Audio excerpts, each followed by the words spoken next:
C'est suffisant! Mon mari avait l'air furieux et a renversé soudainement de la bière sur moi. Ne te montre pas trop sûr de toi, surtout quand c'est moi qui te permets de mener une vie agréable. Tout ce que tu as à faire, c'est de te taire et de faire la cuisine. Je n'en peux plus. Je ne peux plus rester avec cet homme après avoir été traité ainsi. Je ne peux plus continuer comme ça. Je m'en vais. Quand je lui ai dit ça, mon mari a instantanément changé d'attitude. Oh non, s'il te plaît, ne fais pas ça. En fait, mon mari a dû gérer une situation tout seul. Mais cela ne m'intéresse plus, et ce n'est pas mon affaire. Tu peux aller directement en enfer. Mon nom est Francine. Et j'ai 34 ans et je travaille dans un bureau. Mon mari Jacques et moi sommes mariés depuis presque 4 ans. Nous nous sommes rencontrés lors d'un rendez-vous arrangé.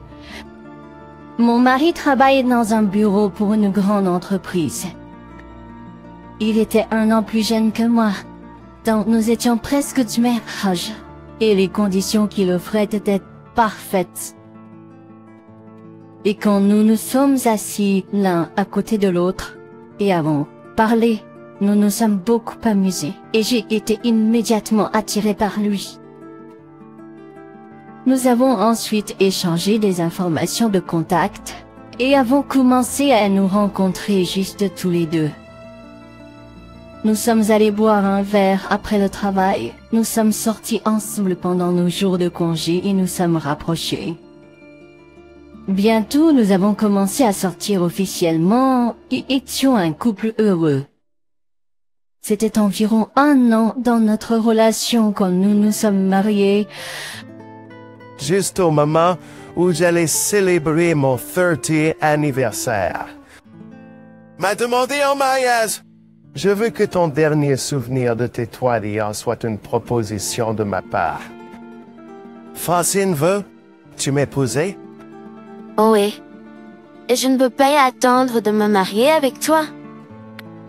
Jacques, J'étais au-delà du bonheur. Et c'est ainsi que nous nous sommes mariés. La vie conjugale avec Jacques était très agréable et j'étais heureuse. Cependant, il y avait une chose qui m'a un peu surprise. Mon mari était extrêmement radin. Nous vivons avec moins de 2,000 $ par mois. C'est qui inclut le loyer en tant que couple marié. Mon mari a dit quelque chose comme ça le moment où nous nous sommes mariés. Et puis, il a continué à vivre de manière de plus en plus économe. Pour l'instant, nous vivons dans la chambre de cet appartement. Il m'a montré une page d'une chambre d'appartement qu'il a trouvée sur Internet dans l'immobilier. C'était une pièce unique avec une salle à manger et une cuisine pour $750 par mois. Je pensais que c'était un peu petit pour un couple marié comme nous, mais après avoir entendu mon mari dire qu'il préférerait avoir des coûts fixes plus faibles, je pensais que c'était vrai. Alors j'ai accepté sa proposition. Quand je suis allée voir les chambres, elles m'ont semblé étonnamment faciles à vivre. Alors, je n'ai eu aucun problème avec elles. Ensuite, mon mari a dit que nous devrions tous les deux contribuer $500 pour les dépenses de vie. Le loyer était également partagé à 50. Nous payons donc environ $900 par personne. Le reste de l'argent que nous économisons tous les deux et le dépensons pour des passes, temps et des choses que nous voulons chacun. Mon mari travaille pour une grande entreprise et son revenu est beaucoup mieux que le mien. Et pourtant, je pensais que c'était génial qu'il essaie d'économiser de l'argent de cette façon. Je suis également reconnaissante que si la somme que je paie est d'environ $100, j'ai un bon montant d'argent pour mon épargne ou pour mes passes. Tant. Je ne suis pas le type de personne qui est avare à l'origine, et j'économisais pour notre vie future en couple. Mon mari économise beaucoup plus que moi car il achète rarement quelque chose de nouveau, et il a l'air de travailler dur pour économiser de l'argent. Il travaille pour une grande entreprise, est gentil, beau et avare. Ce goût, c'est impeccable. Je pensais m'être mariée à un homme très gentil. Mais il y avait une chose qui me dérangeait un peu. Mon mari ne voulait pas ouvrir de compte joint pour nous en tant que couple marié. Eh bien, ce n'est pas grave si nous ne le faisons pas, mais si nous travaillons dur tous les deux pour économiser de l'argent. Je pense que ce serait mieux si nous pouvions visualiser que nous économisons de l'argent ensemble en le mettant dans le même compte. Cela pourrait également nous motiver, peut-être, à en économiser encore plus, car alors nous pourrions peut-être penser que nous pouvons enfin réaliser notre rêve d'acheter une maison et d'être propriétaire de notre propre maison à l'avenir. Eh bien, c'est ce que je pense, mais quand je le dis à mon mari, il l'évacue toujours. Si nous mettons en place un compte joint, et si quelque chose arrive dans le futur, et que l'un de nous ne soit plus en mesure de mettre de l'argent dans le compte, ce serait une gêne pour celui qui devrait toujours mettre l'argent dans le compte. Tu ne penses pas? Je pense que c'est mieux de garder l'argent séparé de telle sorte que nous soyons tous les deux indépendants. Ah, tu penses ainsi? Si c'est ce que tu veux, alors je n'y verrai aucun inconvénient. Je suppose. Si mon mari n'était pas disposé à le faire, je ne veux pas le forcer à le faire. J'ai accepté le mode de vie de ne pas avoir de compte joint en tant que couple, et nous avons vécu paisiblement et avons eu des jours calmes en tant que couple. J'ai quand même passé quelques jours où je n'ai utilisé mon argent à aucune fin, et j'ai occasionnellement dîné au restaurant avec des amis et dépensé un peu plus lors de l'achat de cadeaux pour mes parents. Mon mari semble toujours vivre frugalement, et donc après quelques années de mariage, nous sommes rarement partis en voyage ou fait quoi que ce soit de ce genre.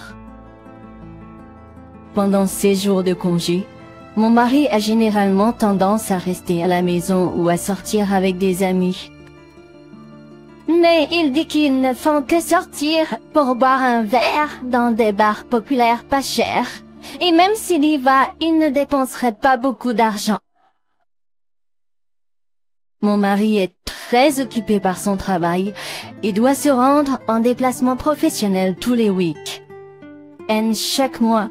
Donc il n'a pas beaucoup de temps pour sortir avec ses amis beaucoup. Et donc, 4 ans se sont écoulés dans ce mariage. Nous n'avons pas d'enfants, donc il n'y a pas de changement particulier dans nos vies. Ce n'est pas que je n'étais pas satisfait de notre vie conjugale, mais je commençais à me demander si nous vivions ensemble plutôt qu'en tant que couple marié. Cela sonne bien de dire que nous vivions indépendamment ensemble, mais cela ne ressemblait pas à une vie de couple. Et cela ressemblait plus à partager une chambre ou quelque chose comme ça. Je me demandais si mon mari m'aimait vraiment. J'ai commencé à m'inquiéter de cela aussi. Puis un jour, mon mari a dit quelque chose comme ça. Je pense à économiser de l'argent pour construire notre propre maison pour l'avenir. Toi! Zolaino! J'étais heureuse que mon mari ait dit cela. Je pensais qu'il réfléchissait pour nous deux. Donc j'aimerais que vous mettiez un peu plus d'argent dans les dépenses mensuelles de vie. Et je comprends. Ensuite, nous devrions mettre en place un compte conjugal comme si nous allions construire notre propre maison.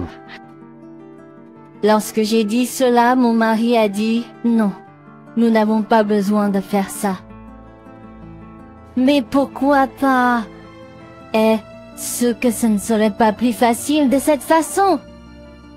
Ne t'inquiète pas, je m'occuperai des finances familiales. Alors, je peux économiser plus d'argent si je l'obtiens de vous. Francine en espèces, et je m'occuperai de tout. Vraiment? Mon mari est certainement un homme frugal, mais pourquoi il s'y têtu et ne veut-il pas créer de compte joint avec moi? Je t'aiderai avec les finances familiales autant que je peux aussi, mais... Non, ça devient désordonné et confus quand deux personnes essaient de le faire ensemble. Je vais prendre l'argent à toi, Francine, et je te donnerai l'argent pour la nourriture et les choses de ce côté. D'accord, si tu le dis. J'ai un peu hésité sur la proposition de Jack, mais j'ai décidé de suivre son idée. Et j'ai commencé à lui donner environ $500 de plus chaque mois qu'avant. Selon les calculs de mon mari, nous devrions mettre environ $1,500 chacun. Nous paierions les dépenses de vie, y compris le loyer, et mettrions environ $1,700 à $1,800 en épargne pour construire notre propre maison. J'ai été vraiment surpris d'entendre son idée. Si nous retirons le loyer, nous aurons environ $400 à $500 pour les dépenses de vie. Nous devrons payer pour la nourriture, les services publics et les nécessités quotidiennes à partir de là, ce qui signifie que nous devrons économiser beaucoup d'argent. En fait, mon mari ne m'a donné que $250 pour la nourriture pour tout le mois. Avec une somme d'argent aussi petite, il est assez difficile de préparer un repas complet pour 2 personnes chaque jour. Mais mon mari travaille dur pour économiser de l'argent afin que nous puissions construire notre propre maison. Donc je dois travailler dur aussi. Avec cela à l'esprit, j'ai désespérément essayé de planifier de nouvelles façons de cuisiner. J'ai utilisé des pousses de haricots mango et du tofu pour ajouter au plat de viande et j'ai acheté des denrées alimentaires à prix réduit et je les ai congelées immédiatement et j'ai essayé de économiser de l'argent sur les coûts alimentaires. Je me suis dit que je faisais beaucoup d'efforts, mais mon mari a commencé à se plaindre progressivement des repas que je cuisine récemment. Écoute, les repas que tu prépares ont toujours l'air d'être vraiment fades. Lorsqu'il s'est plaint de cela, j'ai été un peu blessée. Eh bien, c'est parce que la somme d'argent que tu me donnes pour nos repas est assez petite, alors je ne peux pas faire autrement. Je fais de mon mieux, tu sais. Lorsque je lui ai dit cela, les yeux de mon mari se sont élargis et il est devenu en colère. Pourquoi es-tu si grognon avec moi? Je fais des économies d'argent pour notre propre maison, tu sais.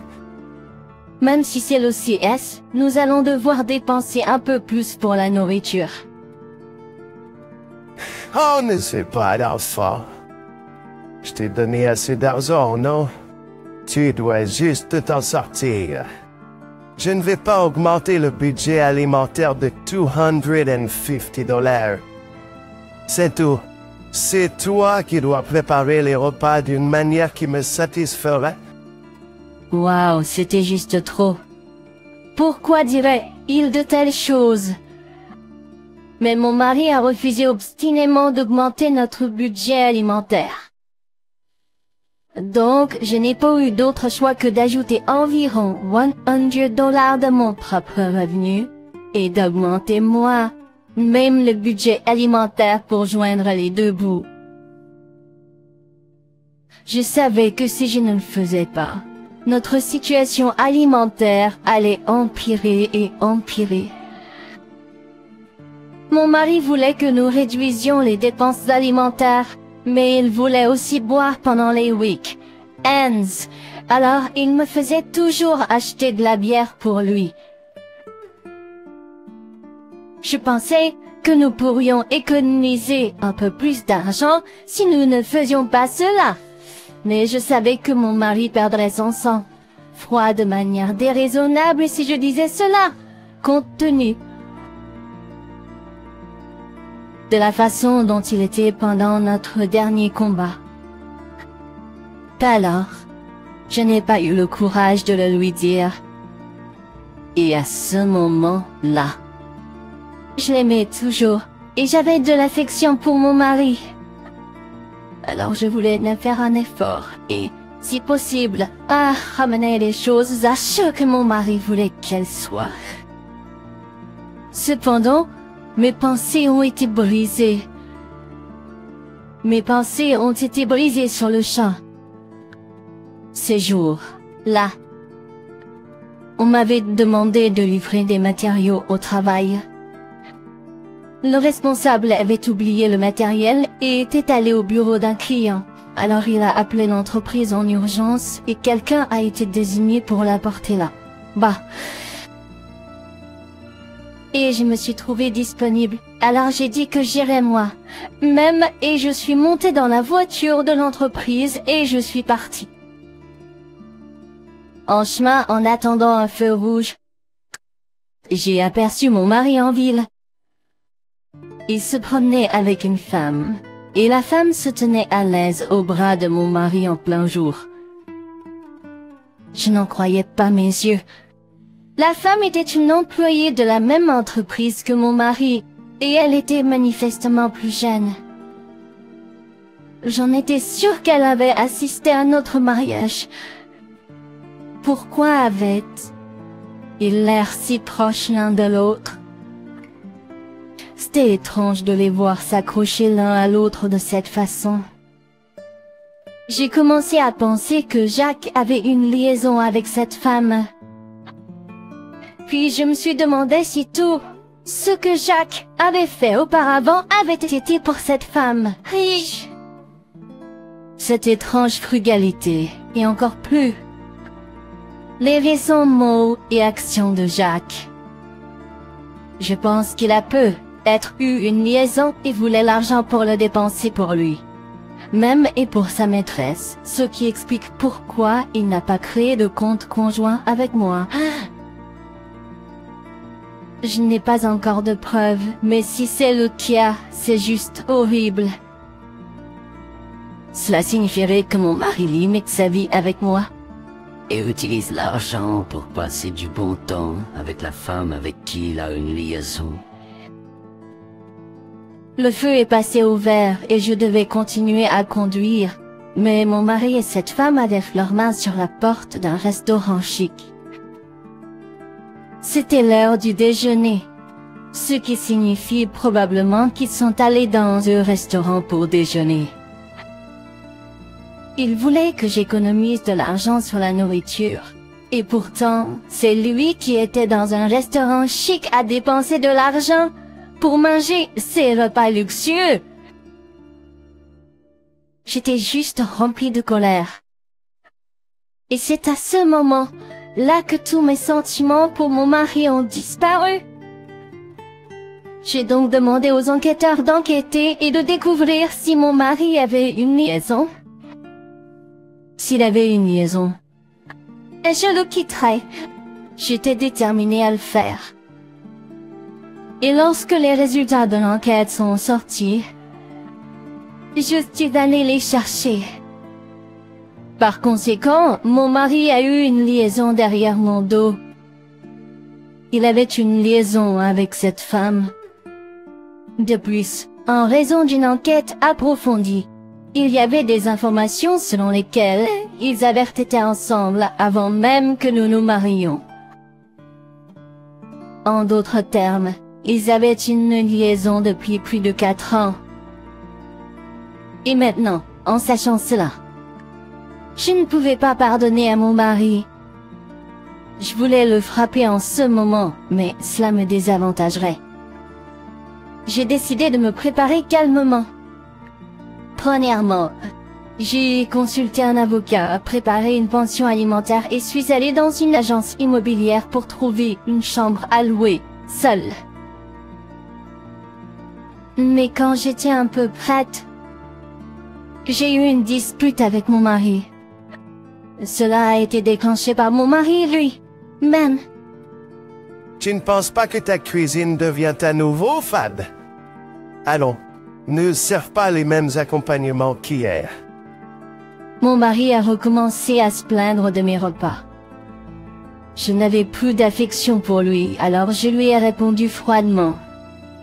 Tu n'as pas assez d'argent pour la nourriture, alors ce n'est pas étonnant, non?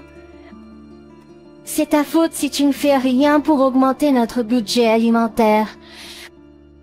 Lorsque je l'ai dit, mon mari s'est levé avec les yeux écarquillés. Puis il m'a surprise. C'est assez. Mon mari avait l'air furieux et a soudainement renversé de la bière sur moi. Ne te laisse pas trop aller quand tu es celle qui a la belle vie grâce à moi. Tout ce que tu as à faire, c'est de te taire et de cuisiner. Je ne peux plus le supporter. Je ne peux plus rester avec cet homme après avoir été traité de cette façon. Je ne peux plus laisser ça. Je m'en vais. Quoi? Tu pars? Oui, je ne peux pas vivre avec un homme égoïste et minable comme toi. J'ai dit cela à Jacques, en prenant une serviette et en essuyant mon visage avec la bière. Mon mari était manifestement bouleversé, comme s'il ne pensait pas que je partirais réellement. Ne sois pas stupide. Tu es ma femme. Tu es censé rester à la maison, faire tes corvées et contribuer financièrement à la famille. Mon mari essaie de m'imposer sa propre logique égoïste. Qu'est-ce que tu racontes? C'est ton point de vue égoïste, n'est-ce pas? Je veux dire, je prévois de te divorcer de toute façon. Divorcer de moi? Attends une minute maintenant. Pourquoi dis-tu quelque chose d'aussi scandaleux et complètement hors sujet par rapport à ce dont nous discutions ici? Eh bien, c'est parce que tu me trompes. Quoi? Non, je ne le fais pas. J'ai même des preuves, tu sais. J'ai montré à mon mari les preuves photographiques que j'avais obtenues lors de l'enquête. Regarde, voici les preuves que tu me trompes. Je vais se divorcer et je te ferai et ta maîtresse payer une pension alimentaire. Quand je lui ai dit cela, mon mari a immédiatement changé d'attitude. Quoi? Non, s'il te plaît, ne fais pas ça. Mon mari était extrêmement bouleversé. En fait, mon mari avait à gérer une certaine situation tout seul. En réalité, la maîtresse de Jacques était enceinte. En conséquence de l'enquête, j'ai découvert que mon mari avait mis cette femme enceinte. Je suppose que c'est pourquoi il avait besoin d'argent et c'est pourquoi il était frugal ces derniers temps. Mais cela ne m'importe plus. Je m'en fiche si tu as besoin d'argent ou non. Après tout, ta vie avec moi était pour la stabilité, l'argent gratuit et pour faire une bonne impression publique. Non, t'as pas. J'ai réussi à contacter votre collègue et je lui ai posé des questions à votre sujet, en fait. Pardon. Et j'ai découvert que vous étiez en fait romantiquement impliqué avec un collègue plus jeune que vous depuis longtemps. Mais il semble que vous parliez de vous marier avec une femme qui obéirait à vos règles, parce que vous deviez vous marier pour réussir dans la vie avec des promotions et tout le reste. Et je suis tombée dans votre piège, n'est-ce pas? Je me sens vraiment comme un idiot complet. Maintenant que je connais la vérité, je prendrai ce que je peux obtenir de vous. Et tu peux y aller directement en enfer. Non way. Mon mari était figé, regardant complètement pâle. Pendant ce temps, j'ai vu mon mari figé de la sorte. Je faisais mes valises et je retournais chez mes parents pour le moment. Après Isla, j'ai exigé une pension alimentaire de la part de mon mari et de la femme à qui il avait une liaison. J'avais envoyé des certificats de contenu à leur lieu de travail et au domicile des parents de mon mari afin que les personnes autour d'eux sachent pour la liaison. Pendant la période de 4 ans de la liaison, le comportement de Jacques a été jugé malveillant et la pension alimentaire a été beaucoup plus élevée que le taux normal car le mariage avait été conclu sur l'hypothèse que la liaison se poursuivrait depuis 9 dernier. En conséquence, j'ai pu réclamer $100,000 de pension alimentaire à mon mari et $50,000 à sa maîtresse. Et parce que mon avocat était excellent, je n'ai pas eu de division de biens, donc l'argent que j'avais économisé par mois même n'est pas allé à mon mari du tout. Après le divorce, mon ex-mari et sa maîtresse ont été grevés d'une grande quantité de dettes. Mon ex-mari n'était pas frugal, mais il avait économisé de l'argent de son mariage avec moi, et le reste de l'argent qu'il avait économisé avait été dépensé de manière somptueuse avec sa maîtresse. Et il n'avait plus d'économie du tout. Et à cause de cet incident, mon ex-mari a été rétrogradé et il a dû quitter pour un département rural dans une zone locale. La maîtresse de mon ex-mari a décidé qu'il était impossible pour elle d'avoir un enfant seul avec la distance entre eux. Elle n'avait donc pas d'autre choix que de quitter son emploi et de suivre Jacques. Plus tard, j'ai entendu d'un collègue de mon ex-mari que l'ex-mari de la maîtresse avait beaucoup de mal à joindre les deux bouts en payant la pension alimentaire, les frais de subsistance et les frais de garde et d'enfants. Maintenant, ils travaillent tous les deux en double équipe et ils sont tous les deux épuisés, autant physiquement que mentalement. Mais c'est de leur faute et ils l'ont mérité. Je travaille avec mon avocat pour saisir méchamment leur salaire s'ils échouent à payer la pension alimentaire à temps. Ils devront donc passer le reste de leur vie à me payer une pension alimentaire. Entre-temps, j'ai investi mes économies dans des investissements et j'ai augmenté mes actifs. Que être à cause de mon mari. J'ai développé l'habitude d'économiser de l'argent, même involontairement, et j'ai économisé beaucoup, ce qui facilite grandement ma vie. Je réfléchis récemment que je voudrais continuer à augmenter mes économies sans changer mon niveau de vie et prendre ma retraite un peu plus tôt que d'habitude. C'est vraiment terrible que Jacques ait continué une relation après le mariage avec quelqu'un avec qui il avait été en relation depuis longtemps.